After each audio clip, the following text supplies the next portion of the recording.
Hello, everybody. Thank you much for joining us in our webinar about the guidance of educational guidance that was issued by the World Physiotherapy.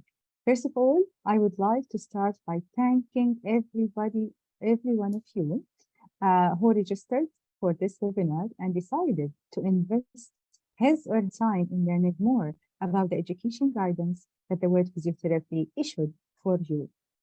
Then I would like to emphasize on the great effort that has been invested in those guidelines from a group of instructors from all over the world and further consultations that were carried out by the World Physiotherapy in order to come up with a guidance that is specific for our beloved profession, physiotherapy, and at the same time, general enough that give you the flexibility to build your own program or to modify your current one. I would like to thank every one of our panelists who participated in building up this program or through consultations. Thank you so much for being with us today to share your experiences on this guidelines.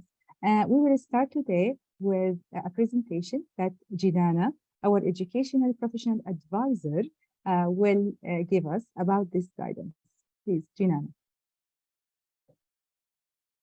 Thank you, Alia. I just noticed a question in the Q&A chat box. Somebody asked if they can invite people to join now. Yes, of course, we are still open to new audience. So thank you, Alia, and I will just share my screen and get the presentation going. Physiotherapist entry-level education programs. My name is Djenana Jalovcic and I'm Education Professional Advisor at World Physiotherapy. This guidance document is a result of a collaborative work of a group of experienced and passionate physiotherapist educators who are committed to advancing professional physiotherapy globally. We are very grateful to the members of subgroups and reviewers for their contribution to improve this document.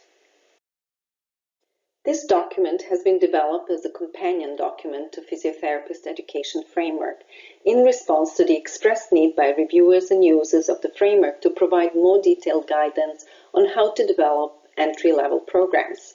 The purpose of this document is primarily to provide guidance for developing a curriculum for new physiotherapist entry-level programs that should be at a minimum at the bachelor's level, and potentially it can be used to improve and upgrade existing programs. The guidance document is grounded in primarily in three World Physiotherapy documents. First one is Policy Statement on Education. Second, Physiotherapist Education Framework. And the third are program requirements for accreditation of physiotherapist entry-level programs by World Physiotherapy Accreditation Service. The main objectives of this document are to provide guidance on how to develop and design a contemporary physiotherapist entry-level curriculum that is philosophically, theoretically, and evidence-based, how to align the curriculum with the program vision and mission, how to select and develop the appropriate teaching, learning, and assessment strategies, how to plan and carry out program evaluation related to learning outcomes, and required entry to practice threshold competence, how to prepare the format and content of a curriculum that meets quality requirements set by World Physiotherapy. We tried to make this document easy to read and easy to use, so we added boxes with the tips and additional information, and we also hyperlinked the resources, outside resources, as well as examples and appendices that could be found at the end of the document. These are all illustrative examples to inspire you when you are creating your own curriculum. In the guidance document, we take components of physiotherapist entry-level education programs as described in the education framework and provide deep dive into the first three: program foundations, curriculum, and teaching, learning, and assessment. The guidance starts with the big picture decisions to determine philosophical and theoretical foundations of the program that are reflected in its mission, vision, and objectives. Second, we focus on defining capabilities of graduates and the decisions around the content of the program that should be made based on a sound critical review of the available evidence and also acknowledging uncertainties as well as the need for updates as new evidence emerges. Answering the why and what questions of the curriculum, namely its foundations and the content, we are led to the next question of how, the curriculum and discussion of teaching, learning, and assessment. How to teach the curriculum to enable students learning and acquiring competence required to enter the profession. How to assess learning with confidence that graduates of the program meet the entry to practice threshold competence. We also provide some additional information on the organizational issues, the where of the program, including how to evaluate the physiotherapy entry-level programs. The main focus of the guidance is on how to develop a curriculum.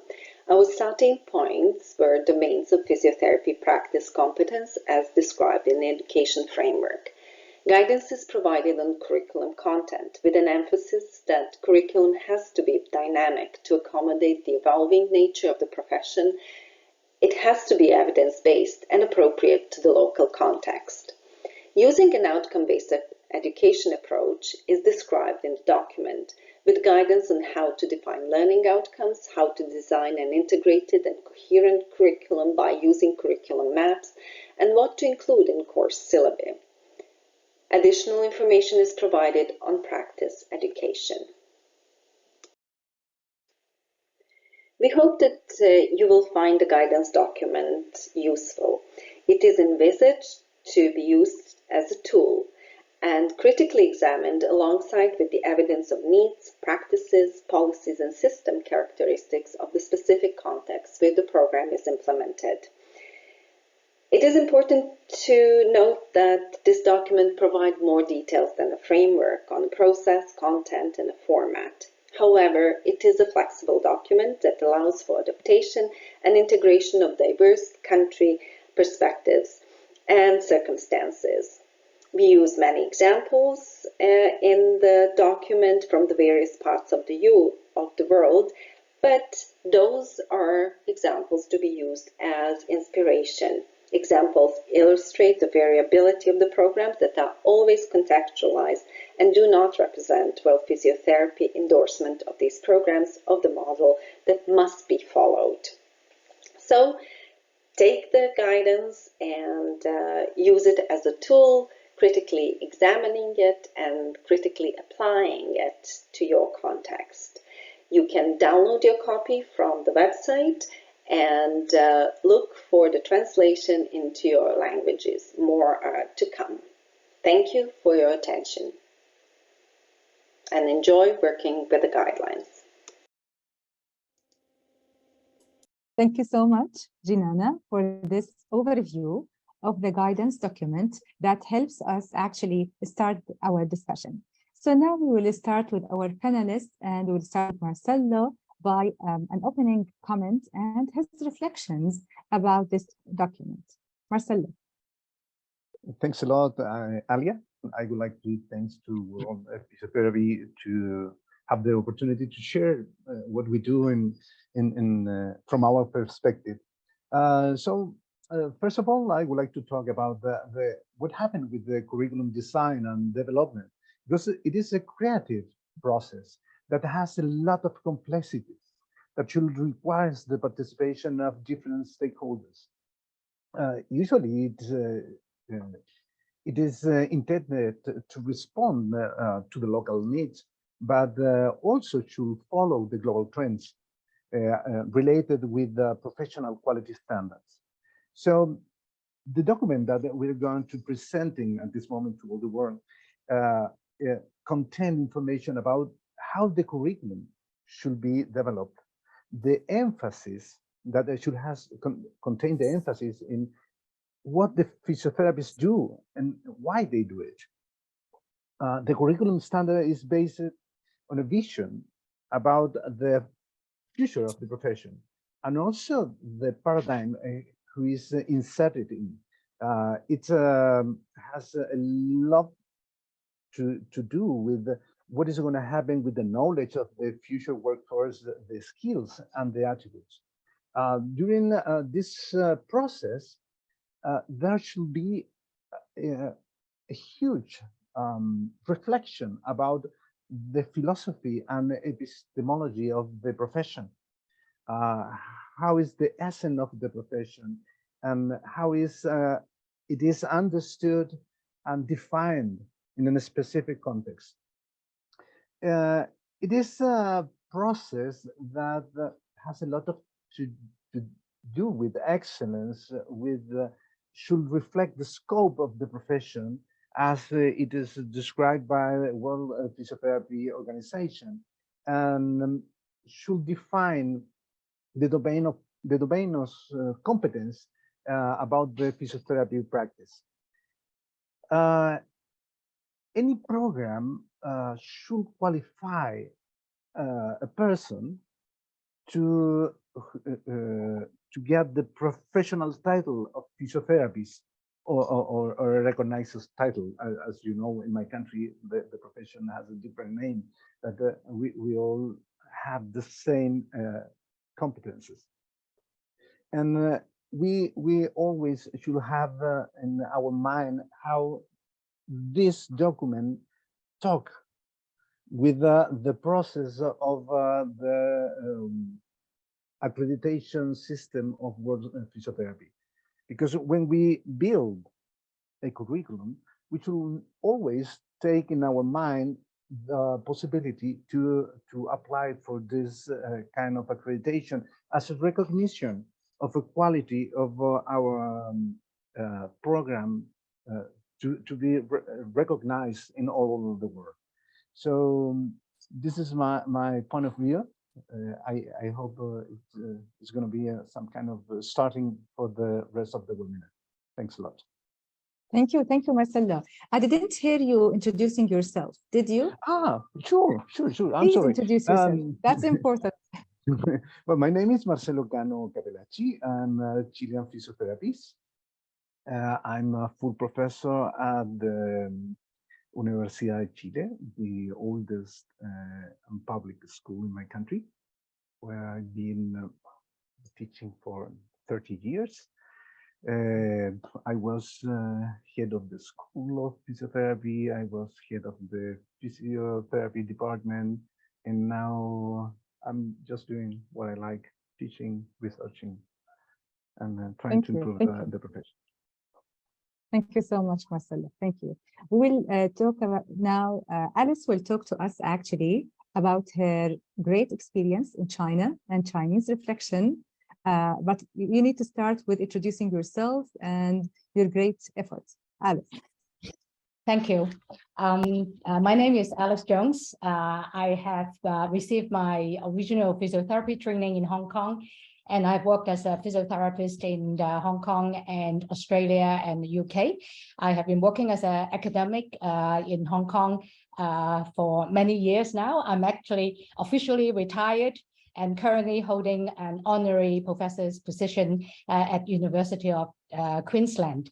Although officially retired, I'm actually working really busy in helping to develop the physiotherapy profession in China and helping development of different physiotherapy new programs in China as well. I serve as a link between Australia and China and a lot of collaborative activities. It was a great privilege to have the opportunity to work with a wonderful group of physiotherapists who have a wealth of experience in designing and running a contemporary physiotherapy program. To me, this guidance document is a must-read document for programs in countries where physiotherapy is not yet a mature profession. Because when designing a new program, often the main focus of curriculum development is overly focused on what subjects to be included and how to squeeze as much content in as possible into the curriculum. But the philosophy underpinning the big picture of curriculum design is often neglected. This guidance document was founded on the physiotherapist education framework, which provides a clear description of the competency domains expected of a physiotherapist. And the document often referred to the philosophies underpinning these 8 physiotherapy competency domains. So this document, therefore, helps to shape an entry-level curriculum that prepare our graduates with values and beliefs required of our profession and ensure our graduates achieve a standard that meets the global and contemporary expectation of the profession. To me, simply, this document illustrates how our students are trained as a physiotherapist and evidence-based practitioner and not a technician who merely employ some physical modalities. Further, I find this is a really practical document as it, especially for new programs, it provides excellent examples of how to set simply the important program missions and visions, how to set clear course objectives, how to align objectives and assessment criteria. A lot of new program actually said, well, we think it is necessary, but I don't know how to do it. But this document actually sets excellent example, and it promotes clinical reasoning and set expected learning outcomes, even detailed rubrics for an OSCE exam. So truly an excellent guide for anyone involved in development of a contemporary physiotherapy program and upgrading your program and knowing what the direction is leading us to. Simply, this document provides a step-to-step guidance and very easy to follow. So I highly recommend this document to everyone involved in the physiotherapy education. Thank you. Thank you so much, Alice. I think that you had several points that are very important about the guidance regarding the practicality, that every instructor should really read it and absorb the information that are inside this curriculum in their country, especially in the countries that, you know, the physiotherapy is not that mature. Thank you so much for your... Now we will let Assuman also tell us about his experience and reflections on this guide. Introduce yourself, please. Assuman. Yes, thank you very much. Hello, everyone. I'm Nuhu Assuman. I'm a physiotherapist from Rwanda. Rwanda is a small country in East Africa. So welcome to Africa, everyone. So this is just a perspective for us in Africa. I've been involved in various programs in not only in my country, but also in other countries in East African region. And I did my training, my further trainings in South Africa. So I know a bit of what is happening in South African programs. So yeah, my perspective comes mostly when, you know, in East Africa, I mean, in Africa in general, and many countries in Africa, they established programs based on immediate needs. So they needed like physios to come when to cater for immediate needs, especially post-war situations or post-conflict situations where some physiotherapists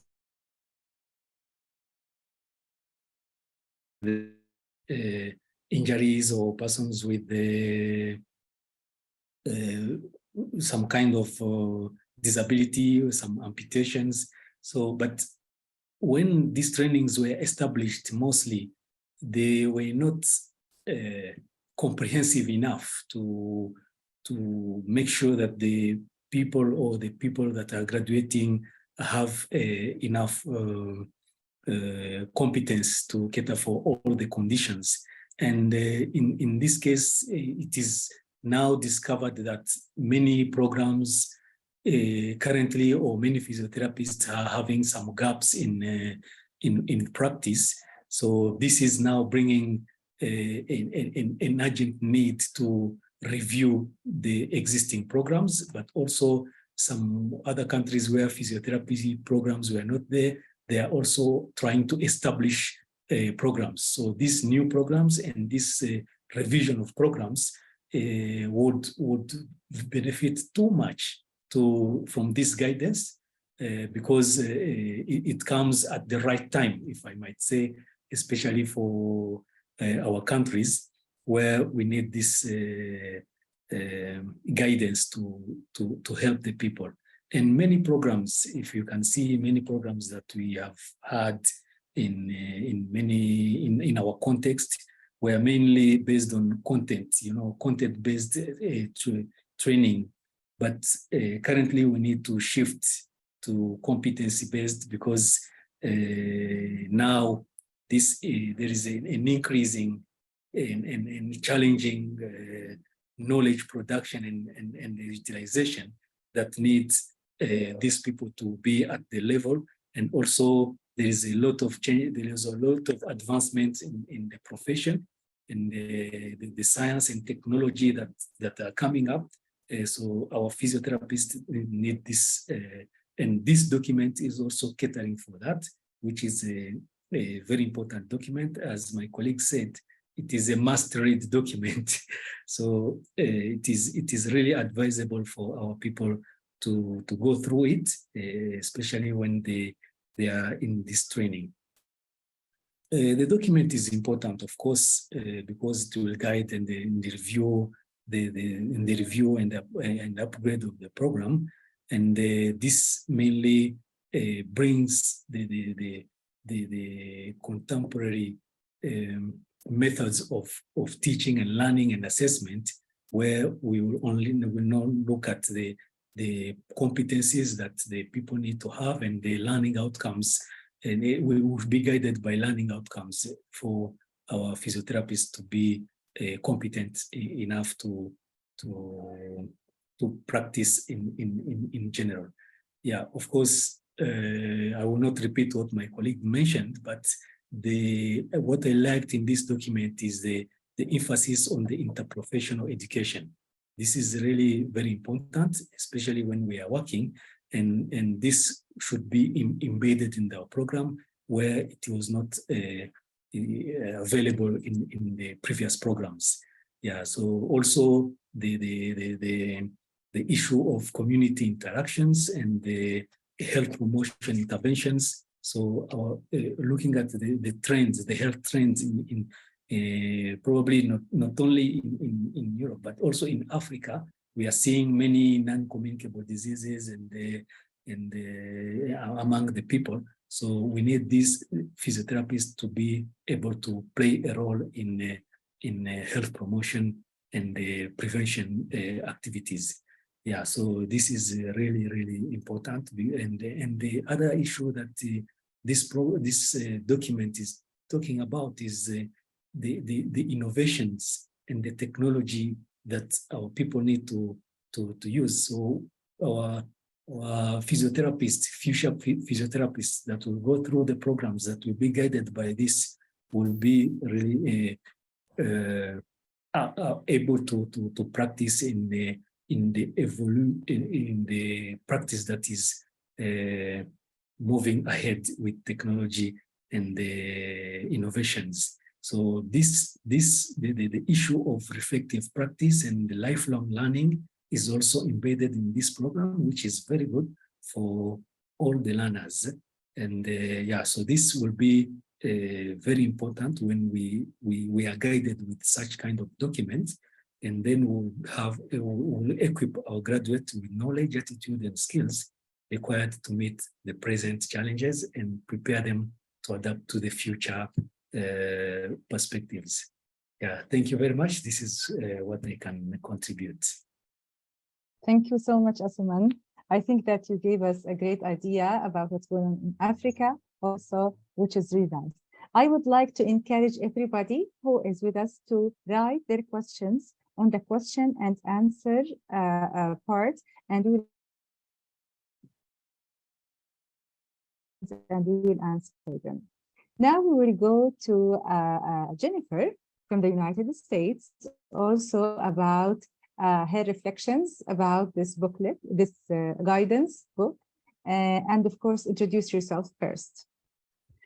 Before I introduce myself, I know that when you were speaking just now, my sound was disrupted. So I'll say what I think you were going to say, which is for anyone in the audience to please enter a question that they have into the Q&A function for the webinar. Good morning from the East Coast of the United States. My name is Jenny Audette, and I'm the director of a Doctor of Physical Therapy program here in Maine. It was an honor to have been a part of this work group. I would love to let the audience know that it was a very dynamic and thoughtful and creative process that we used. And I think we all learned a lot being part of the process. That was really fun. And it's an honor to be here today. And so thank you all for attending. I'm going to reiterate in my comments some of the things that Alice mentioned in my reflection. I think sometimes we're tempted to start in the wrong place. And that is by thinking immediately about what should be in our courses and developing courses and thinking about the content without thinking a lot about the theoretical underpinning for how we want to do what we do and what are the values that we want to express and who do we want to say what we are, how do we want to say what we are as programs. And so the guidelines provide ideas related to the whole scope of what we need to do when we're developing or evolving a curriculum, meaning we should think about those theoretical underpinnings, the values that we have, what's our mission and goals and vision for our program, and then moving all the way through all the nitty-gritty details of developing courses and thinking about how we're going to deliver the curriculum to the very end point, which is evaluating how well we're doing what we aspire to do. And so the guidelines really provide that scope of what a curriculum should be, from the theoretical underpinnings to outcome measurement and assessing what we do. And new programs who are interested in just starting from the beginning can use the guidelines to really drive that thought process and to think about those important things before going to the nitty-gritty, which is fun. You know, we use tables and we write things down, but we often miss having the discussion about who do we want to be and where do we want to go. So new programs can start right at the beginning and use the guidelines to steer their way. And established programs can sort of go back and look at the guidelines as a way of checking where they are. What do they want to improve? Which areas do they need to enhance? What are they already doing well? And so they can use the guidelines to sort of work through the process and re-explore what they're doing already. The other thing about the guidelines is really they're just a baseline for all the possible ways that a curriculum could be developed and carried out. So I find the guidelines to be inspirational in that way and to really give us an opportunity to go back and think, why are we doing this? What do we want to do? Who do we want to be? And how do we get there? So that's where I'd like to make my initial comments. Thank you. Thank you so much, Jenny. I think we're getting some questions that we will answer after Daniel. Let's listen to Daniel. Introduce yourself, please, and give us your reflection. Make sure that you are not muted. Thank you, Alia. Good morning to Spain. Thank you. Hello, everyone. Thank you. For me, first, I was a privilege to stay in this team. Okay. I'm physiotherapist in Spain, in Barcelona, 1991. I did my PhD in Barcelona. Actually, I work in University of Las Palmas de Gran Canaria in Canary Island. I'm teaching for 25 years here in Barcelona in Canary Island, and I especially in cardiopulmonary physiotherapy. Okay. My reflection in by this document, Alia, is respect the role of the guidance can play part in harmonization of physiotherapy education around the world. Physiotherapy practice is continuously evolving, and this evolution should be reflected in this document, the curriculum of entry-level programs. Therefore, in this document, when the curriculum content is discussed in different meetings, the emphasis is on what physiotherapy do and why they do it, rather than how they do it. During the writing the document, we have detected different examples that illustrate the variability of programs that are always contextualized and are not endorsed by World Physiotherapy. The physiotherapy curriculum should reflect the physiotherapy skills and intervention required to meet the current needs of society and global health development. I think with this document, we have a great opportunity to standardize university physiotherapy programs around the world. This document should be used as an orientation tool to examine critically and together with the evidence, needs, systems, policies, and future of a specific context that is implemented in the educational program. This is my first reflection, Alia.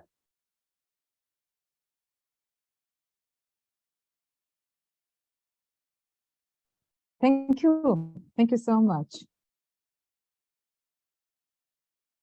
Our thoughts and reflections on the guidance, I think that we can get some questions. And the first question that I got actually is from Africa. I will read it to Assuman so that he can help us answering this question, if you don't mind. So somebody from Cameroon is asking, how can I get support from the experts of physiotherapy for the implementation in 2023 of this vision? And I think that he means, you know, the vision of the curriculum guidance that World Physiotherapy issued. Yes, thank you. I think we are all available and ready to support any country. But first of all, as you would see or you would see in the guideline, it's like you need to establish first what is the need in your country, what is the health problems that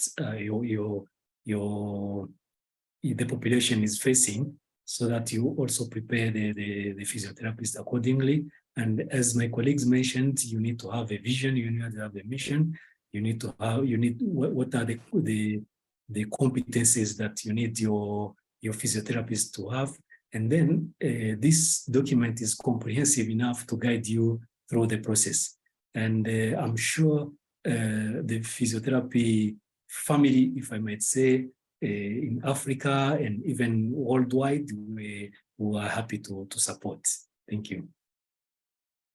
Thank you so much. Thank you, Assuman.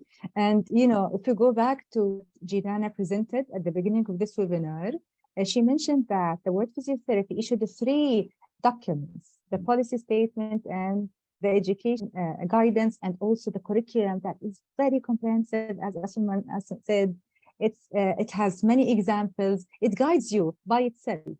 We're now just talking about the reflections and the how it is practical to be used, but it's very detailed. There are many examples from different countries around the world that you can use in building up a new curriculum, or look at your curriculum and see where are you in this guidance. Also, we have another question. I will try to make it quickly.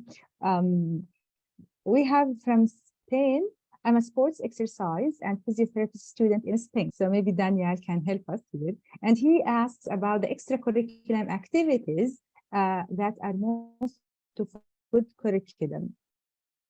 Yes, thank you for the question. Depend, Alia, of the number of credits the master of the grade the students have in your university. I think in our document, in the guideline, we have, for example, in sports physiotherapy, it's necessary 2-4 weeks each specialist in the grade. But if the students are interested to practice of a master, depend of the credits have this master. Okay, thank you. So it really depends, how many credits you have in your curriculum. So there are many factors that may contribute in answering this question. Another question that is open for about private practice. Should in-level program prepare physiotherapists for private practice or not? And if yes, how? Who would like to answer this question? Jenny, what do you think? Sure. Or Marcelo? I know that when we were developing the guidelines, we talked a lot about this aspect of what should be in a curriculum. So practice management, leadership skills, professional development issues, they're all part of what the guidelines suggest should be a part of a curriculum. So yes, I do believe that there is some information about that within the guidelines, but also it's a key component of any curriculum. Thank you so much. I totally agree with you. Yeah, Yes. may I Please, first Alice, add that? please. Yeah, may I also add that I agree with Jennifer as well. In Australia, 70% of our graduates actually work in private practice. So definitely we need to prepare them for the work in private practice. So we are gathering a lot of funding in actually seeing how we can actually enhance the quality of clinical placement at private practice as well. So support private practice to actually lead our students. So when they come out, they know exactly what is required, billing and communication and setting up a business. So yes, definitely yes to this answer, to this question. Yeah. Thank you so much, Alice. There is a similar question, but it asks about including like framework for students to prepare them to work in an integrated care settings. It's like multidisciplinary settings, I think. So what do you think of including such a framework inside the curriculum? Marcelo. Sure. I think it's all dependent about the realities of any country. Any country has a different context. So you should be always thinking about what is happening in your country. I think this book or this guidance is not a recipe to follow strictly. Always you have to put in your context and think what is happening in that place.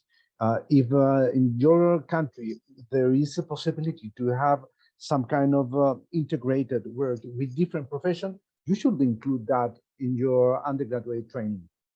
So maybe in another country, there's no need to do that. Thank you. Also, another question about not evidence-based should talk about new techniques that are not fully evidence-based. Some new techniques that haven't had articles that really investigate its effectiveness. So this is a question from Emmanuel asked about what do you think about including these therapy curriculum? Who would like to answer it? If you want, I can. This is a big argument. Here always there is some kind of trends about new techniques, and a lot of people start to training on that new techniques is something like a fashion. And after a while, you realize that there is no evidence at all behind that, and that new technique become out of fashion and nobody else uses it. So you're absolutely right. I think that's the role of a university, trying always to test the the effectivity of any techniques. So I don't agree with that. Agree. Thank you Can so I much. just Can I just Yes, please. add to that as well? Please. I think this is a very great question and very important question. But to me, I think it's not just about evidence-based practice. It's not just performing or studying something that with evidence. It's the mindset of what is the best evidence available at the moment. So if it is something that's proven won't work, then it should be not taught in the curriculum because it's proven to be no evidence or no benefit. But if something that hasn't yet got the evidence doesn't mean it's not useful or benefit for a certain type of patient. So it's important to have an open mind to see what works in what situation. I think the concept is to understand the rationale for using that. And the most important thing is to make sure that we keep asking ourselves, are we training technicians? Are we training someone who just know how to do the technique? And that is what we want? No, we should be thinking of thinking therapists, why we're doing this and how we modify our treatment. So something may be not beneficial in some patient, it may work in other patients, but why? So that is how we should educate and train our students. The right mindset of it is not just what is evidence and what is not. Yeah. Thank you so much, Alice. So you're talking about the clinical reasoning.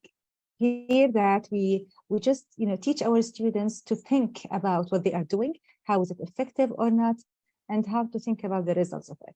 So I think Djenana would like us to continue our second round, and then we go back to the questions. Right, Djenana? Okay. There are many So questions in the chat, and maybe they will cover people's second round of reflections. So maybe that would be good to combine and address some of the questions that are already in. So continue the questions or our continue questions. Okay. So there's a question about the kinesiology topic. So the comment is, it seems that kinesiology disappeared from our guidelines that we issued as word physiotherapy. Who would like to answer this question about kinesiology?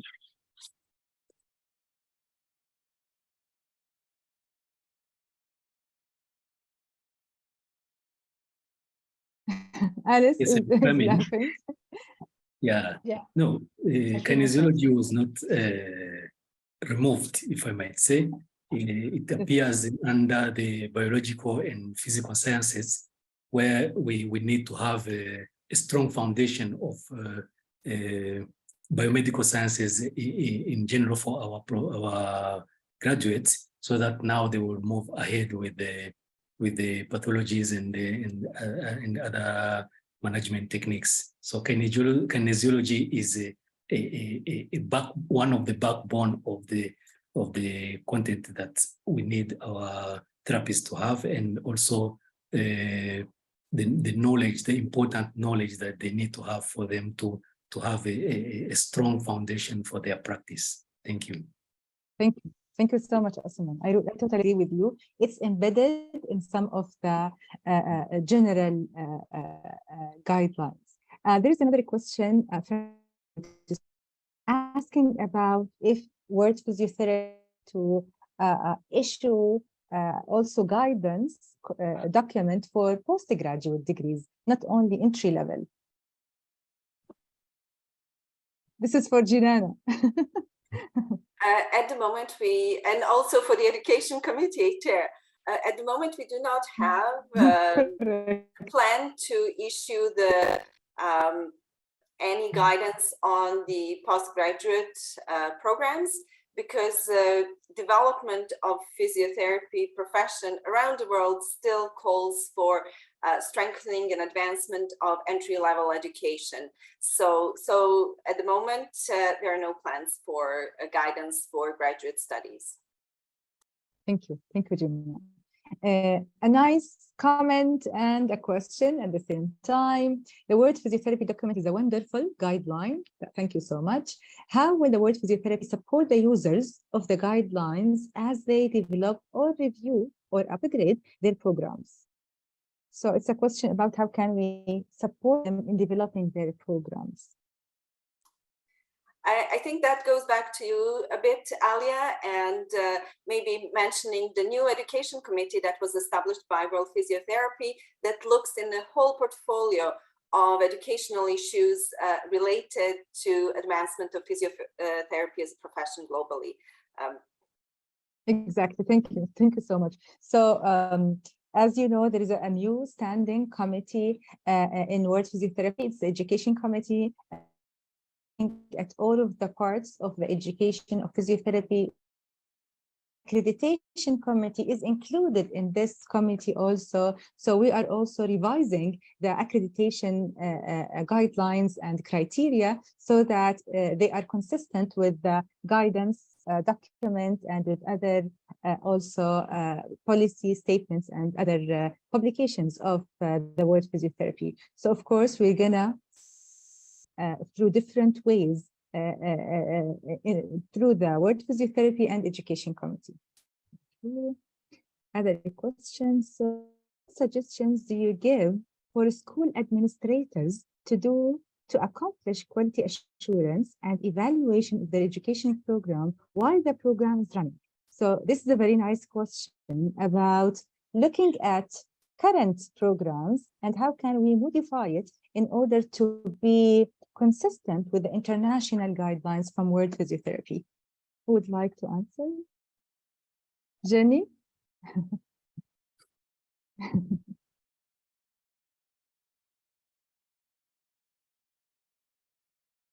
So if you have a current physiotherapy program, and you know the World Physiotherapy issued this guidance, how can you modify it or look at your current program somehow, you know, consistent with the international guidelines?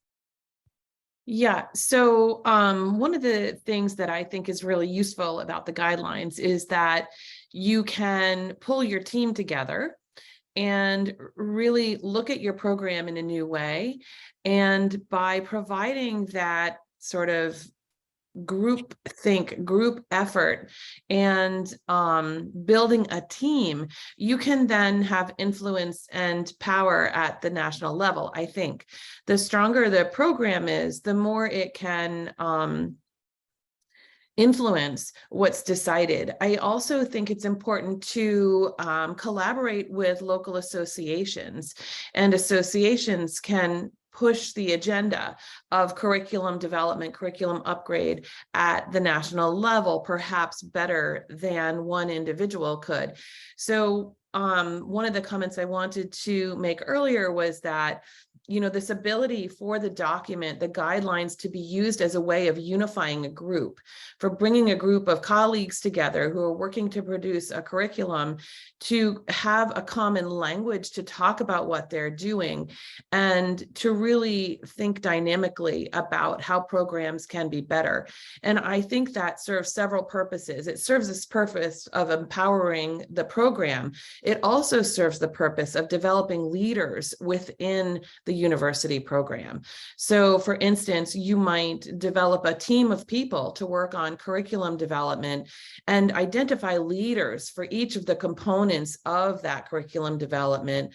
You're developing the leadership skills, you're developing advocates for your program, and it strengthens the voice that the university and the program has to go forward and make change with the ministries of health and education and all those things that I know are challenges in places where PT is not that well established. So it's sort of a back and forth game, understanding what the needs are of the government and what they want to see, and then being able to advocate and push for what the needs are for our profession and the way curricula should be developed and carried out for the betterment of the profession. Thank you. I hope that gets at the I really like question. your idea. Yeah, I really like your idea of, it's not like one-man show, but you need to share and get help from your colleagues so that each one of us can work on his or her specialty also and improve the curriculum because improvement is always is a need, especially after the pandemic period. Now we're looking at education in a different way, in a different eye. So Yes. we need to do. Yes, and just as a follow-up comment, there was a question in the Q&A about outcome measurement. And this is an area where sometimes some people love doing outcome measurement and some people stay away from it. They don't know how to do it. They don't like it. And so you can find the person who has that gift and interest in developing and thinking about how can we measure outcomes? What should we be looking at? How can we look at and measure them? And how do we take that information back to improve our curriculum even more? So there's not one way to answer the question in the Q&A. There's not really one way to measure outcomes. It's really what outcomes does the program want to be measuring, and who can take that on as a challenge and figure out how to do it. Thank you. Thank you. Any addition, if anybody would like? It's a very big question. Assuman? Yes, thank you. Just something small I can add. When we are delivering the training, we do receive students' evaluations of the courses. So some of the things that probably during the process we can look at that. We can also use the settings where we send our students for practice. They can also give valuable feedback that can help us improve our teaching. We can also have discussions with where they are working when they graduate.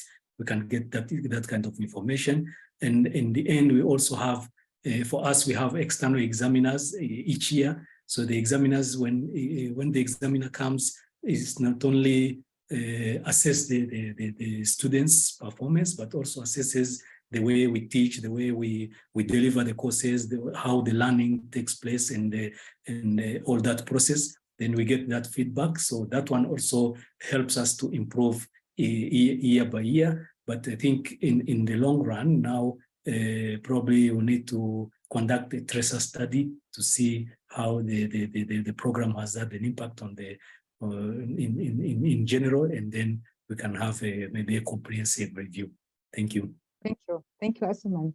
I think you also had a very important idea that we really need to implement this guidance, and of course there will be gaps, there will be some pros and cons. So we need to know how we can. First of all, we need to implement it. We read it very well, absorb it, and see how can we implement it in our programs, new programs, or even current programs to improve it. And then we can talk about these gaps and how to improve it in our guidance. And that's what we need from you, from all over the world. We need your feedback on guidance. Word Physiotherapy worked very well. Brilliant people from around the world developed this program and this guidance. But at the same time, we need your feedback, of course. Alice, do you have any comments? You raised your hand, please. Yes, I just want to add to what Jenny said. While we can use this document and for people to group together and train leadership and looking at advancing the program, actually, apart from just showing the program among physiotherapists, we should actually show the program to non-physiotherapists so that more people understand what is physiotherapy. I think this is a great document to show our standard. So after the working with the group, and after this is published, I have the opportunity to help to translate this into Chinese. And then after it's published in the World Physiotherapy, I help to distribute to all physios in China. And I got some great feedback. And one important feedback is that we find this document really useful when we show it to our leaders in the university level, so that they know what is the direction of physiotherapy education in meeting the international level. And so with that document, then they can get a lot of more support and some evidence to get support from the administration. So I think we should extend beyond just using this document among our profession, but also outside and use it as a promotion of our profession as well. Thank you so much. Actually, we are so proud of this document, and we think that we are a model for our other professions, as you said. So if we show it, you are absolutely right. This will be really a nice thing. There is a question about how do we develop curriculum where physiotherapists have to work as primary care practitioners? You know, especially again, after the pandemic, now there are physiotherapists who work at acute care settings. So how do you think that the curriculum can help them to be prepared in working in primary settings? Anybody with experience in acute care? No. Yeah, I can tell that even in the guidance, their acute care and the primary settings actually are well included there. So I think if you follow the guidance document, the competencies and the ILOs, the intended learning outcomes there also focus on this area. So if we follow this guidance document, actually, our graduates will be really good in working in primary settings. Other questions? I'm trying. Sorry, can I also suggest that they can actually use the document, although it didn't actually say what we should teach and what should be the content of the in primary healthcare. But there are a lot of examples of the different curriculum from different university. So knowing the guidance guide us to consider our role in primary healthcare and health promotion, that is the concept for us to go and learn. And this is how physio learn anyway. So we look at all the examples provided by the document, how go into the other universities' curriculum and see how they developed this. And that should be a lot of example from there as well. Thank you I think so just much, the Alice. guidance is not telling us the content as such, but it's the direction. Yeah, exactly. That's the idea. You know, we started talking about this. This is called guidance document. So it guides us how to build our curriculum in a good way. However, we're not forcing, you know, some universities in certain countries to do 1, 2, 3, but instead we are giving them the flexibility to choose the classes, the courses, everything, but within the unifying guidance. Another question, does this guidance... Alia, I'm sorry to interrupt this very lively discussion. We are at 59th minute of this webinar, and we can probably go for 5 more minutes to try to deal with some questions and wrap up. So let's extend, because we have such a great audience, still 150 people participating. So let's stay for a couple more minutes longer and wrap it up. And I will try to answer as many questions in the chat box as possible. Great, Djenana. Thank you so much. So now we will wrap up and we will go also with the panelists just to give like 1 sentence talking about your experience and reflection about the guidance document. And I will go back to our order. So we'll start with Marcelo. 1 sentence, Marcelo. Well, first of all, I'm really surprised for the amount of people who is joining in this webinar. The second thing is, please consider this document as a guide. No, please don't think that this is a law. This is only a guideline that should be put in context with the reality of every country. Thank you. Thank you. Alice? 1 sentence is that this is a must-read document because it actually tells us clearly who we are, who are physiotherapists, how we train our students. So you must read it and it will guide you to the answers. Thank you. Thank you so much. Assuman.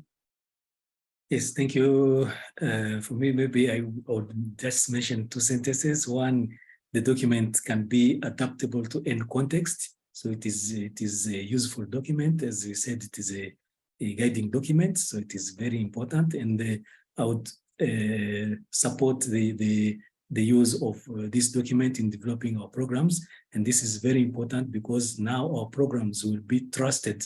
And when some of our people would like to go to practice abroad or maybe to study abroad for further studies. So I think following this, our programs will be trusted. Thank you very much. Thank you. Thank you so much. Jenny?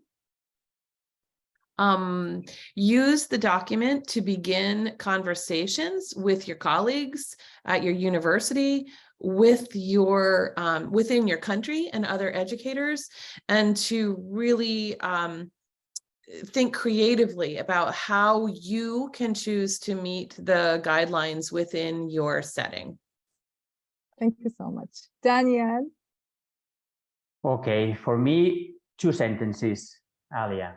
The curriculum content is very dynamic and needs to change with the new and emerging evidence in physiotherapy. The curriculum includes an outline of a structured clinical education program. The nature and focus of each placement can be flexible depending on the needs of physiotherapy service required in each country. Great, great. Thank you so much. So at the end of our webinar, we are so proud of our profession. We're so happy of the achievements that the World Physiotherapy is doing to help all physiotherapists around the world in their academic life, in their professional life. So, and we are proud of all of our audience that really attended our webinar today, and we will try to answer all of your questions. We promise that we will have future webinars, okay, to further talk about our reflections, our experience, and maybe answer some of the questions in our future webinars.